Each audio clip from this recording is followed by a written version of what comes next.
Guys നമുക്ക് രണ്ടുപേർക്കും ഓഫാണ്. സോ നമ്മള് ചായ കുടിക്കാൻ പോകണല്ലേ? ചായ കുടിക്കാനിട്ടുണ്ട്. കൂടെ അന്നയുണ്ട്.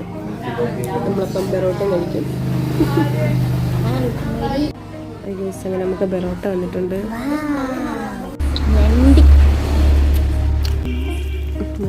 ബെറോട്ടൊക്കെ പിച്ചിട്ടാണ് കഴിക്കാൻ നമ്മള് നല്ല വെളുത്ത പാലും വെള്ളം, ലിവറും ബെറോട്ടയും.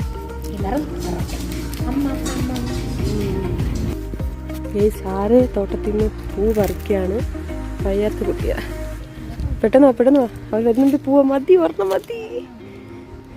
ഞാൻ ഈ വീഡിയോ എടുത്ത് അവർക്ക് കഴിച്ചു കൊടുക്കും. നമ്മൾ ഇന്നത്തെ ഫുഡ് അടിയൊക്കെ കഴിഞ്ഞിട്ട് നമ്മളിന്ന് കഴിച്ചത് പൊറോട്ടയും ലിവറും പിന്നെ ഞാനൊരു ചായ, ചേച്ചി 2 ചായ കഴിച്ചു കേട്ടോ. ചായ അടിക്കാണ് കേസ്. എനിക്ക് ഊട്ടം പുഴു.